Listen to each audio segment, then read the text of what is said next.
Oke. Mari kita bersatu dalam doa. 3. Bapa di dalam kerajaan surga, kami datang ke hadirat-Mu, mengucap syukur atas segala kebaikan-Mu yang Kau telah beri dalam kehidupan kami. Sepanjang hari ini kami boleh melakukan setiap aktivitas kami dengan baik, dan kami boleh ada lewat virtual meeting ini untuk membaca dan merenungkan kebenaran firman-Mu. Bapa, kami serahkan waktu ini sampai dengan selesai ke dalam tangan-Mu, biarlah Engkau berbicara lewat firman-Mu kepada kami, sehingga kami boleh mengerti dan juga melakukan kebenaran firman-Mu itu ya Bapa. Kami menyerahkan hati kami, pikiran kami, konsentrasi kami semua hanya untuk Engkau Tuhan. Di dalam nama Yesus Kristus. Amin. Amin. Baik, Tuhan. Kalau begitu kita mulai dulu. Sebelum masuk, kita akan bahas sedikit mengenai kitab Yeskiel ya. Yeskiel. Ada yang tahu Yeskiel ini siapa? Yeskiel. Ya, jadi dalam kitab Yeskiel ini adalah seorang nabi ya. Dia adalah anak busi ya. Imam Yeskiel anak busi di negeri orang Kasdim, di tepi sungai Kebar, dan di sana kekuasaan Tuhan meliputi dia. Ini nanti akan kita baca di dalam Yeskiel 1 ayat 3.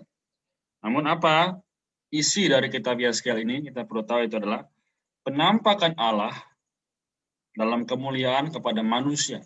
Ya.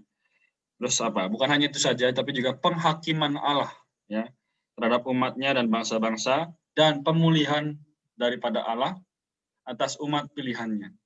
Ya, jadi untuk apa? Untuk pembangunan tempat kediaman sebagai tempat tinggal bersama dari ekspresi atau penampilan untuk diri Allah sendiri. Nanti akan dibahas dari ke-48 pasal dari kitab Yeskiel ini ya. Amin. Kita akan baca dulu. Baik. Nanti akan di akhir kita akan jelaskan lagi. Yeskiel pasal 1. Pada tahun ke-30 dalam bulan yang keempat, pada tanggal 5 bulan itu, ketika aku bersama-sama dengan para buangan berada di tepi sungai Kebar, terbukalah langit dan aku melihat penglihatan-penglihatan tentang Allah. Pada tanggal 5 bulan itu, yaitu tahun kelima sesudah Raja Yoyakin dibuang, datanglah firman Tuhan kepada Imam Yeskiel anak busi di negeri orang Kasdim di tepi sungai Kebar, dan di sana kekuasaan Tuhan meliputi dia.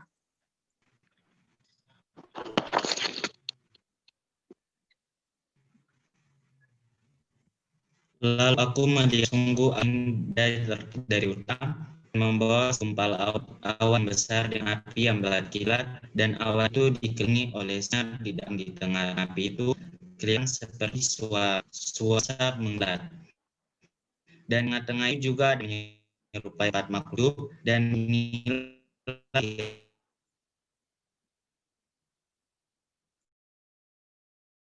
masing-masing sayap.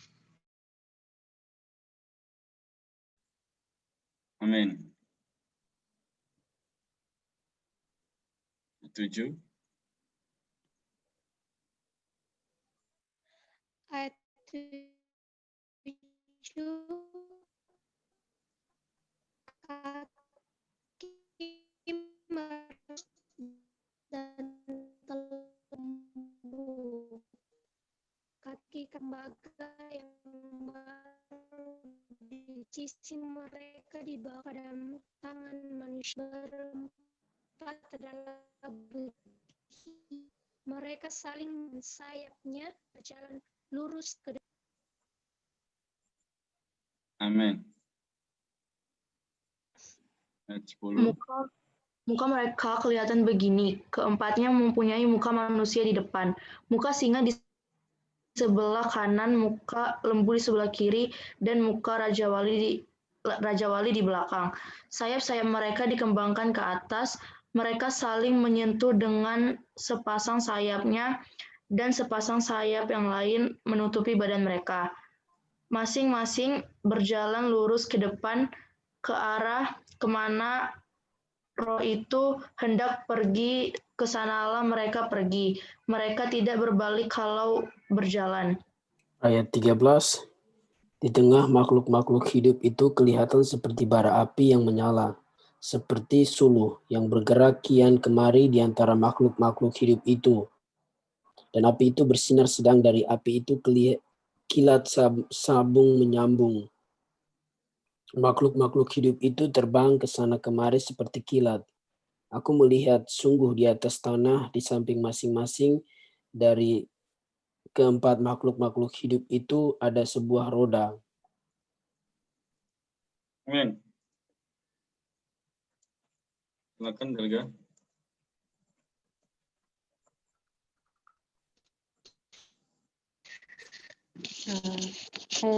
Roda itu seperti kilauannya adalah serupa.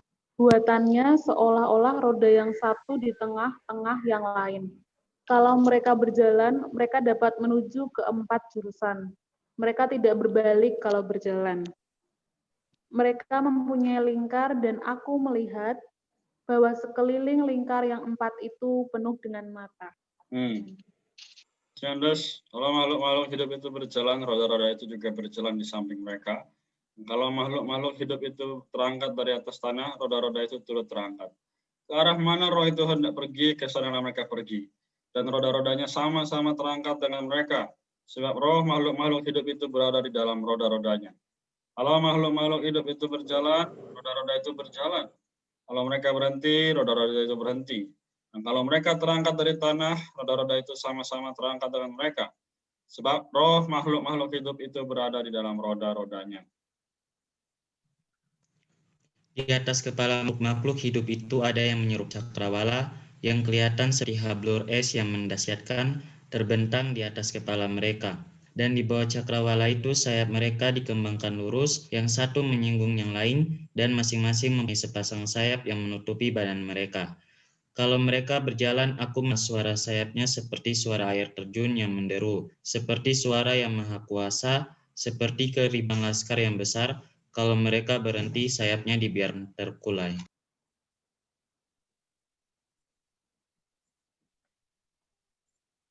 Silakan.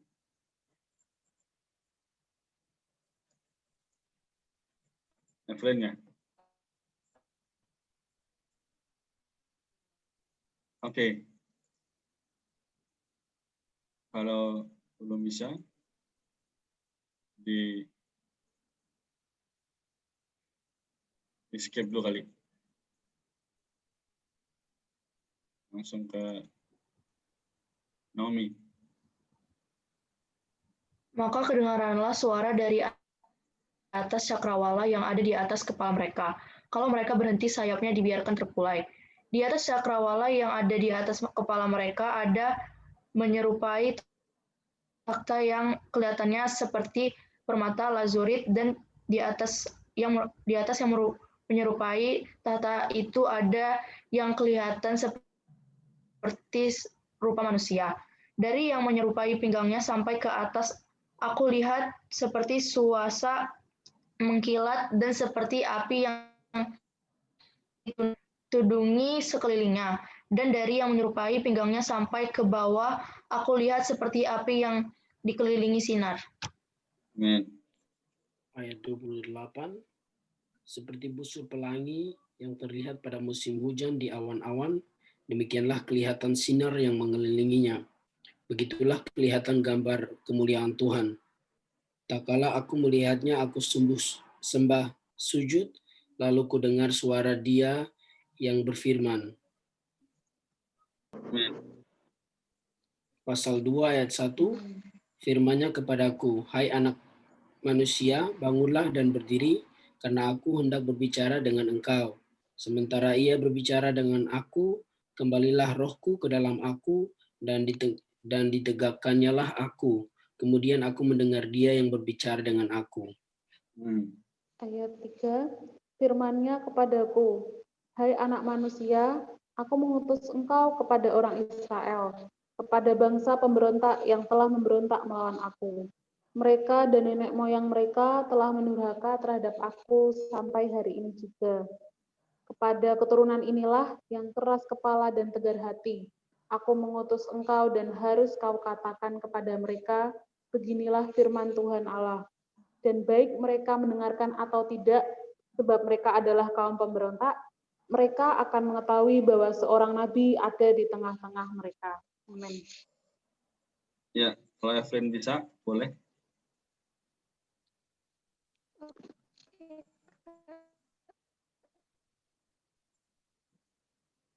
Ayat 6 ya. Ya, pasal 2 ayat 6. Oke. Sinyal ya, sepertinya ya.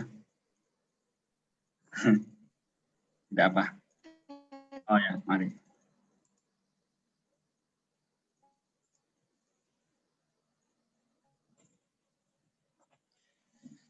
Oke.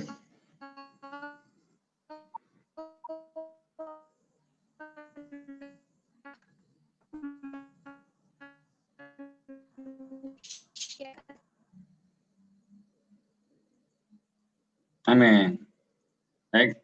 Dan kau anak manusia janganlah takut melihat mereka maupun mendengarkan kata-katanya, biarpun engkau di tengah-tengah onak dan duri dan kau tinggal dekat kalajengking, janganlah takut mendengarkan kata-kata mereka dan janganlah gentar melihat mukanya, sebab mereka adalah kaum pemberontak. Sampaikanlah perkataan-perkataanku kepada mereka, baik mereka mau mendengarkan atau tidak, sebab mereka adalah pemberontak. Dan kau anak manusia, dengarlah apa yang kufirmankan kepadamu, janganlah memberontak seperti kaum pemberontak ini. Nganga-kanlah mulutmu dan makanlah apa yang kuberikan kepadamu.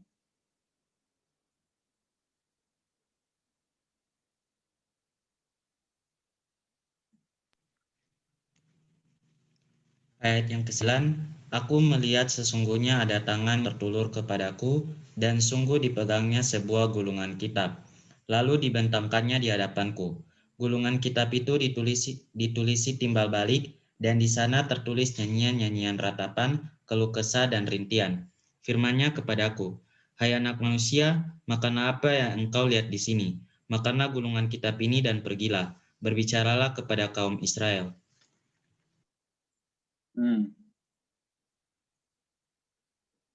Amin. Naomi boleh. Maka kubukalah mulutku dan diberikannya gulungan kitab itu kumakan. Lalu firman-Nya kepadaku, hai anak manusia, makanlah gulungan kitab yang kuberikan ini kepadamu dan isilah perutmu dengan itu. Lalu aku memakannya dan rasanya manis seperti madu dalam mulutku. Firman-Nya kepadaku, hai anak manusia, mari, pergilah dan temuilah kaum Israel dan sampaikanlah perkataan-perkataanku kepada mereka. Ayat 5, sebab engkau tidak diutus kepada suatu bangsa yang berbahasa asing dan yang berat lidah, tetapi kepada kaum Israel. Bukan kepada banyak bangsa-bangsa yang berbahasa asing dan yang berat lidah, yang engkau tidak mengerti bahasanya. Sekiranya aku mengutus engkau kepada bangsa yang demikian, mereka akan mendengarkan engkau. Akan tetapi kaum Israel tidak mau mendengarkan engkau, sebab mereka tidak mau mendengarkan aku. Karena seluruh kaum Israel berkepala batu dan bertegar hati. Amin. Lihat, aku meneguhkan hatimu melawan mereka yang berkepala batu dan melawan ketegaran yang lebih keras daripada batu, kuteguhkan hatimu. Janganlah takut kepada mereka dan janganlah gentar melihat mukanya, sebab mereka adalah kaum pemberontak. Selanjutnya, firman-Nya kepadaku, hai anak manusia, perhatikanlah segala perkataanku yang akan kufirmankan kepadamu, dan berikanlah telingamu kepadanya. Amin. Amin.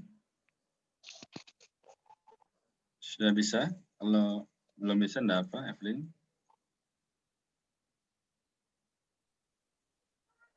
Ayat 11.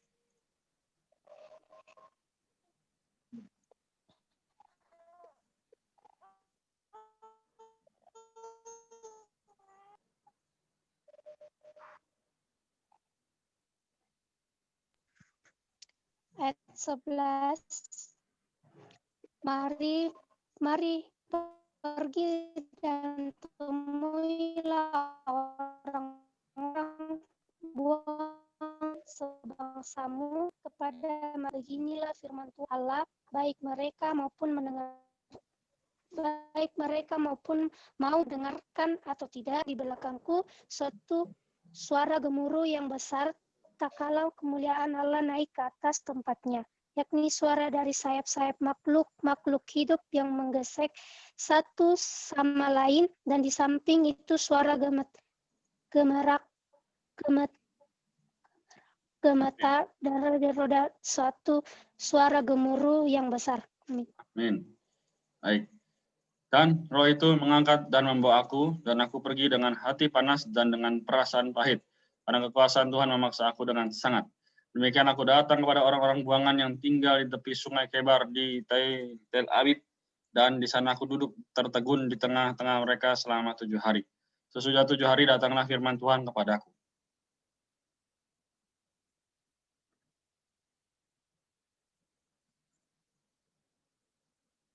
Delvin, bisa? Ayat 18. Ayat 18.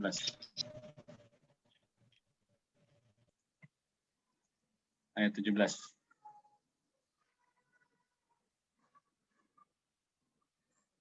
Amin. Oke. Kalau belum bisa, di nomor 4 dulu tidak apa. Ya, Naomi, silakan.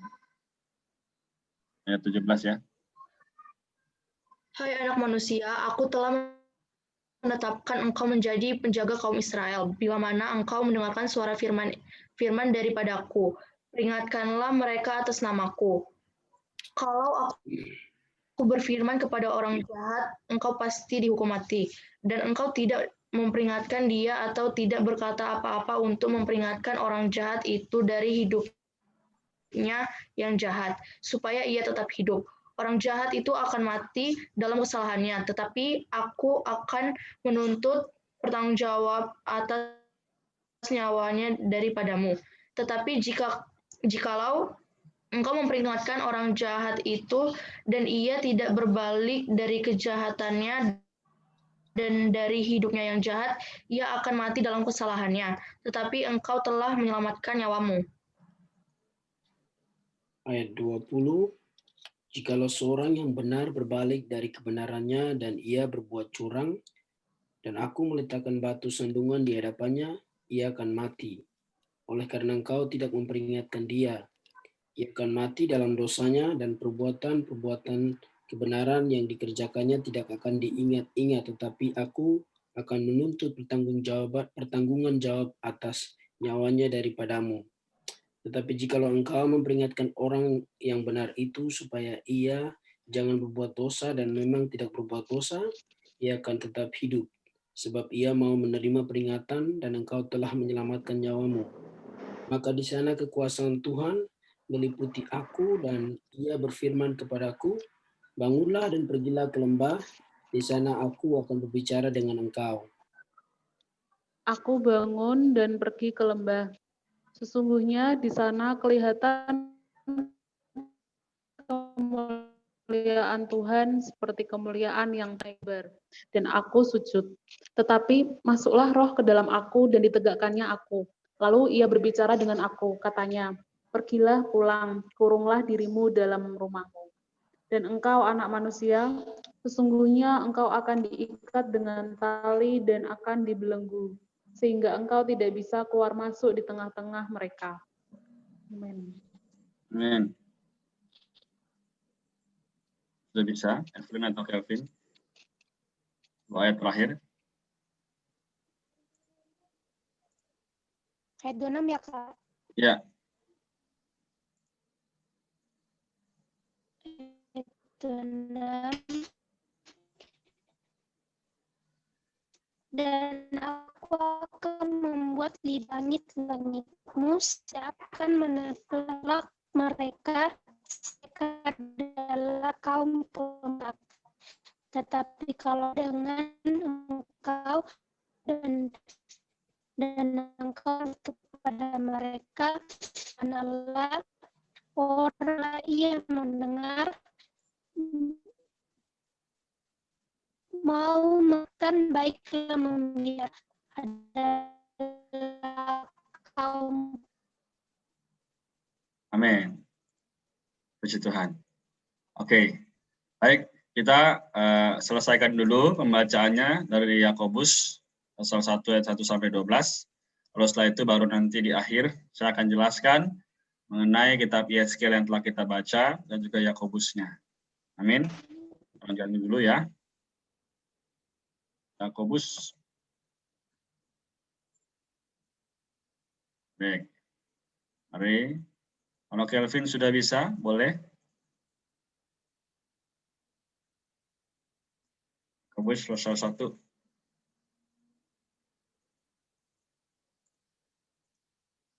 Oke. Kalau belum bisa, saya akan baca dulu ya.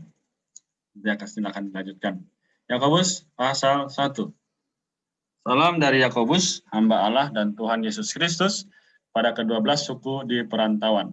Saudara-saudaraku, anggaplah sebagai suatu kebahagiaan apabila kamu jatuh ke dalam berbagai-bagai pencobaan.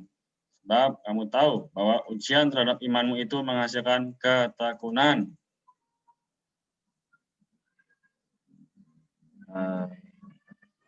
Sudah bisa, Kelvin? Belum? Nah, apa Naomi dulu? Dan biarkah ketekunan itu memperoleh buah yang matang, supaya kamu menjadi sempurna dan utuh dan tak kekurangan suatu apapun. Tetapi apabila di antara kamu ada yang kekurangan hikmat, hendaklah ia memintakannya kepada Allah, yang memberikan kepada semua orang dengan murah hati dan dengan tidak membangkit-bangkit, maka hal itu akan diberikan kepadanya.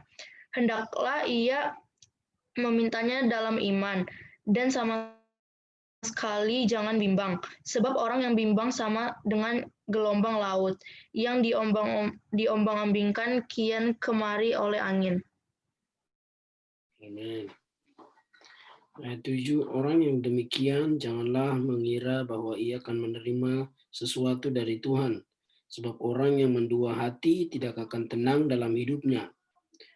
Baiklah saudara yang berada dalam keadaan yang rendah bermegah karena kedudukannya yang tinggi. Amin. Dan orang kaya karena kedudukannya yang rendah, sebab ia akan lenyap seperti bunga rumput. Karena matahari terbit dengan panasnya yang terik dan melayukan rumput itu, sehingga gugurlah bunganya dan hilanglah semaraknya. Demikian jugalah halnya dengan orang kaya. Di tengah-tengah segala usahanya, ia akan lenyap. Pengujian dan pencobaan. Berbahagialah orang yang bertahan dalam pencobaan. Sebab apabila ia sudah tahan uji, ia akan menerima mahkota kehidupan yang dijanjikan Allah kepada barang siapa yang mengasihi Dia. Amin. Puji nama Tuhan. Baik ya. Jadi saya akan jelaskan dulu dari kitab Yeskiel pasal 1 sampai 3 dan Yakobus pasal 1 ya.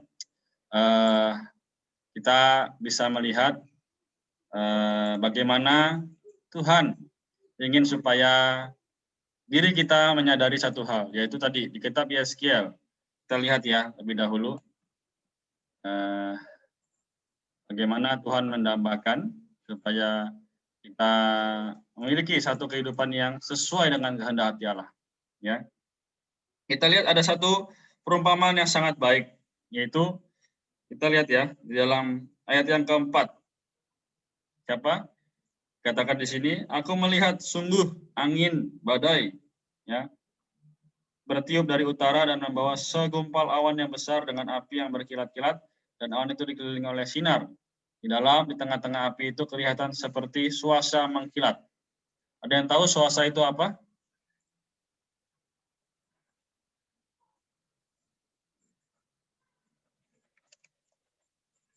Gimana? Ada yang tahu? Amin. Ya. Suasa. Suasa itu adalah seperti ini. Kalau teman-teman tahu ya. Kalau kalian pernah lihat nggak petir, dar gitu, ya kan? Ada itunya apa? Seperti lightning gitu loh. Jadi bercahaya. Nah itu seperti itu suasa yang mengkilat, ya. Orang itu misalnya jarang pernah kita lihat, ya. Jadi karena warnanya emas, ya kan? Menunjukkan apa? Emas adalah sifat Allah, murni, ya, juga sangat mustika, mulia. Itu adalah sifat Allah. Nah, apa artinya? Nah, ini kan sungguh cukup dalam ya. Saya jelaskan sedikit. Jadi setelah ayat 4 dilanjutkan dengan ayat 5 sampai yang ke-14. Di situ berbicara mengenai 4 makhluk hidup. Ya. Kita lihat ayat yang ke-5. Dan di tengah-tengah itu juga ada yang menyerupai 4 makhluk hidup. Dan beginilah kelihatan mereka, menyerupai manusia. Tapi masing-masing mempunyai 4 muka.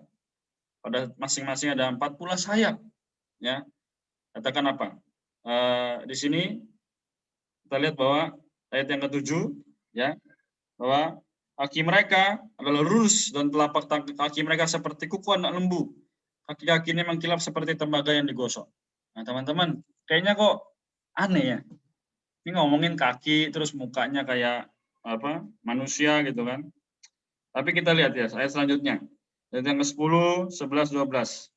Muka mereka kelihatan begini. Keempatnya mempunyai muka manusia di depan, muka singa di sebelah kanan, muka lembu di sebelah kiri, dan raja wali di belakang. Jadi ada 4. Ini menunjukkan apa? 4 adalah arti dari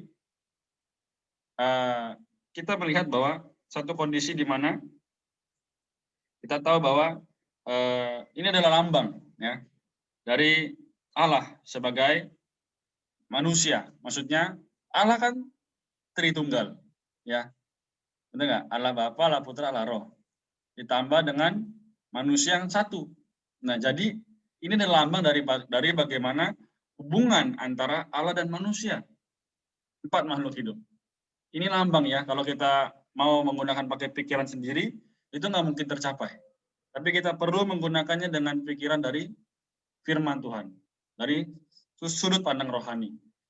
Teman-teman sekalian, kita menyadari bahwa hal ini banyak perkara sedang terjadi. Semoga bagaimana Tuhan menginginkan kita semua memiliki satu kehidupan yang terus beriringan ya. Dikatakan tadi kalau yang satu ke sana, kita ke sana. Yang satu ke sini, kita ke sini. Yang lain kemana kita ikut. Nah, berarti kita satu tubuh, satu pikiran. Demikian yang Allah inginkan, Allah kehendaki. Nggak bisa tuh misal saya nih, saya ambil contoh ya, saya, ini karena ada 4 orang, saya, Stevin, Naomi, Delga. Kita ada 4 orang nih. Nah, kita, kalau saya mau ke barat, belum tentu yang lain mau ke barat, bukan? Nah, tapi di sini memperlihatkan kepada kita, bahwa ketika kita mengikuti apa yang Allah kehendaki, dengan taat, dengan tunduk, kita dengan sukarela. Nah, jadi ini yang dikatakan dari kitab Yeskiel. Bagaimana tentang kitab ini menghasilkan satu kehidupan, ya kan? Tadi dikatakan pasal yang kedua, ayat yang pertama, firman-Nya kepadaku, hai anak manusia, bangunlah dan berdiri karena aku hendak berbicara dengan kau. Ya, dia berbicara apa?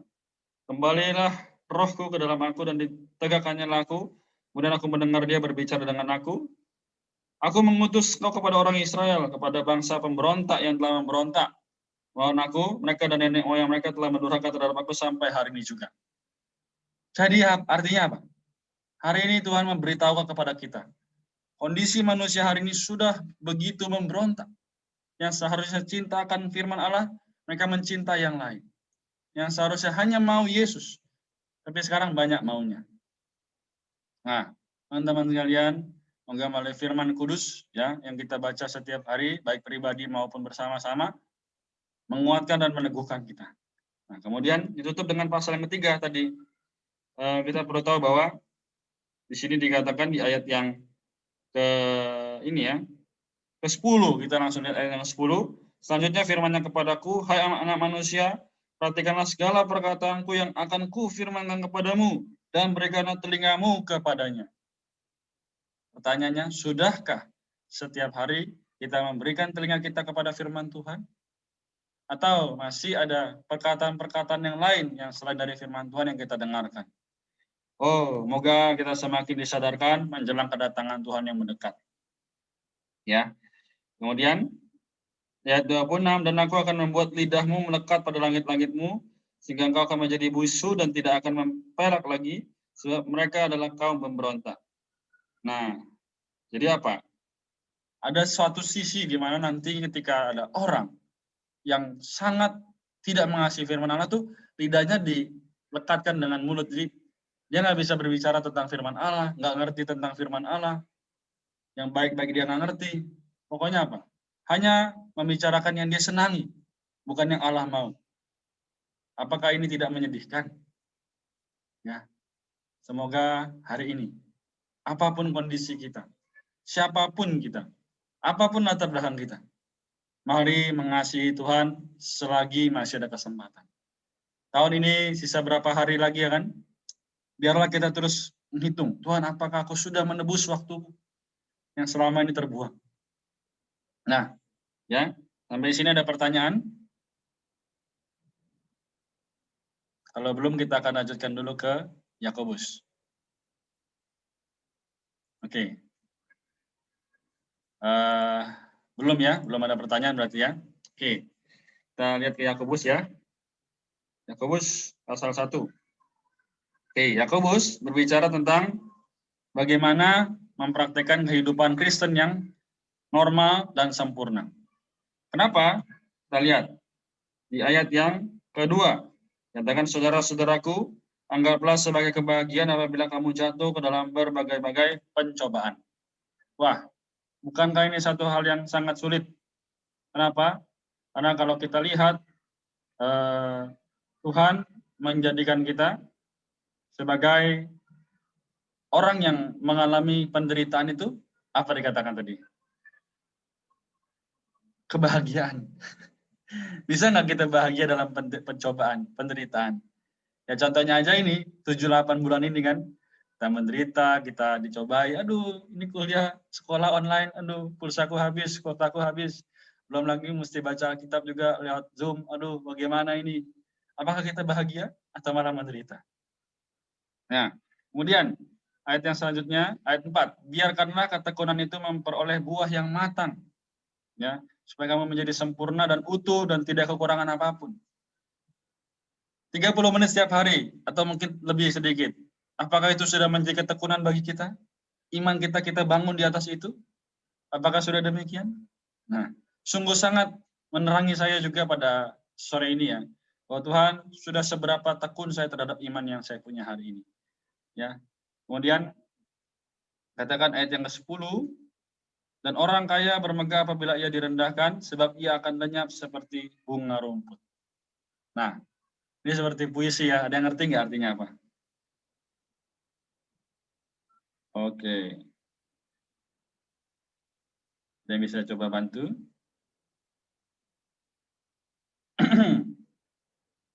Baik, tidak apa. Saya akan beritahu sedikit ya. Apa sih maksudnya? Artinya adalah tidaklah sulit bagi orang rendah itu memiliki kehidupan yang bermegah ya. Karena kalau kita lihat orang yang biasa itu biasanya aku bisa mengucap syukur dalam segala hal.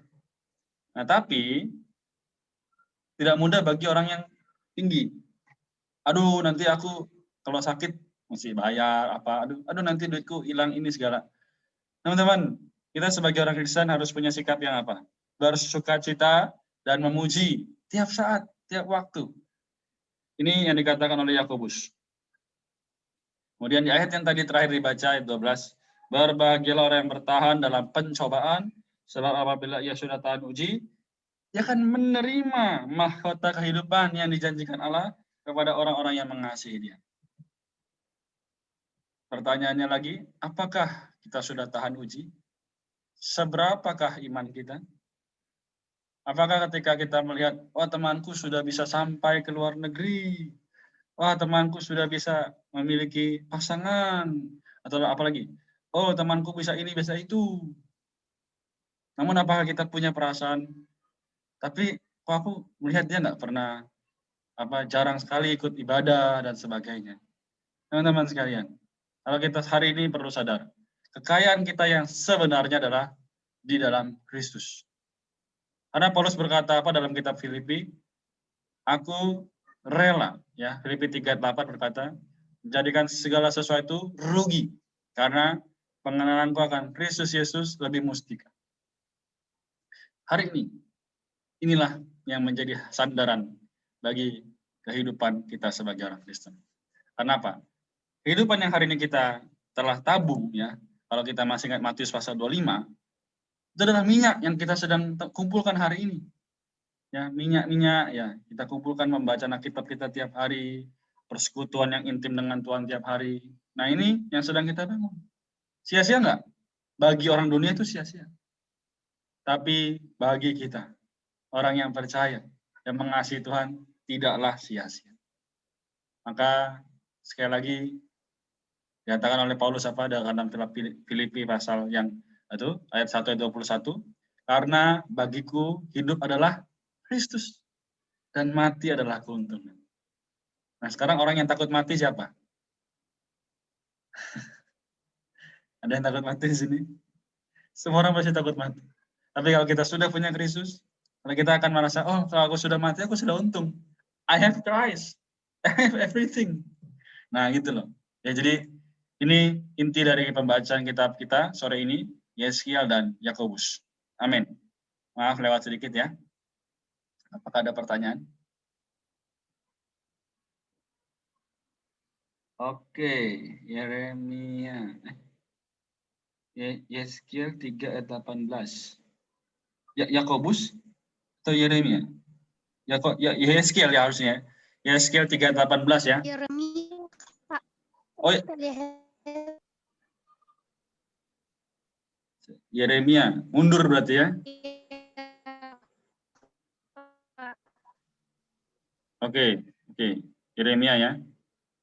Yeremia pasal yang ketiga, ayat yang ke-8. Kan, Kak? Hah? Yeskiel atau Yeremia?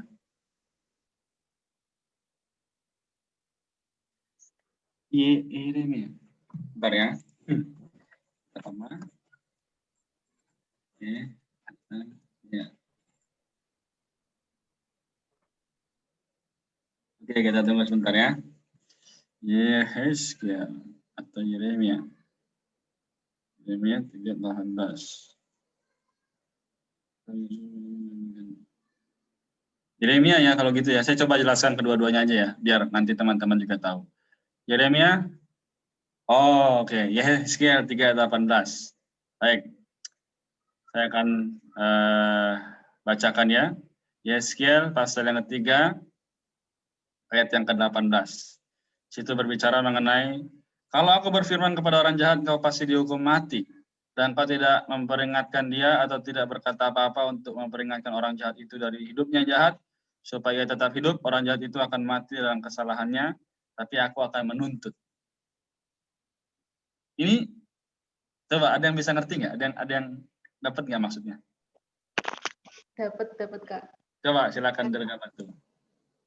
Ini apa namanya, kalau misalkan kita tahu kebenaran, nah tapi kita nggak ngingetin orang lain tentang kebenaran itu, nanti dosanya dia tuh kayak ditanggung, nanti kita kayak ditanyain Tuhan, kenapa kamu nggak ngasih tahu, gitu Kak.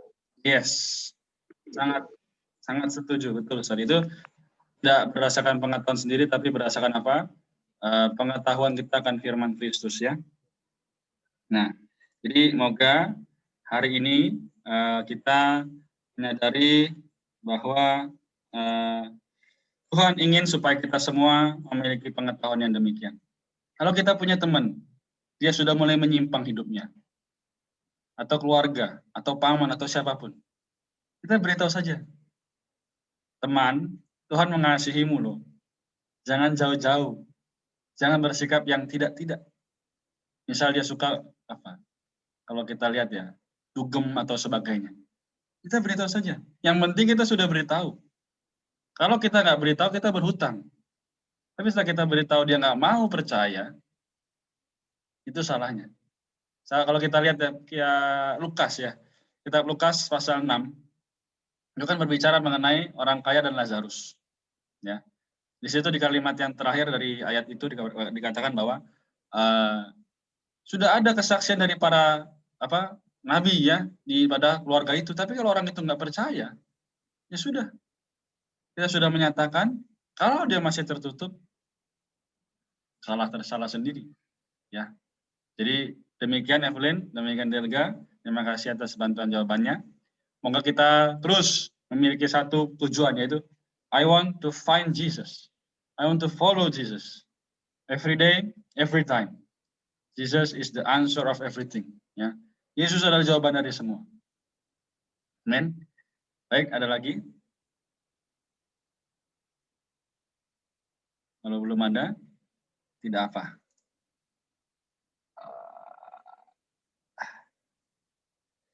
Baik, kita sampai di sini ya. Kalau belum ada, nanti kalau ada mau tanya lagi, silakan tanya di grup. Kita sampai di sini.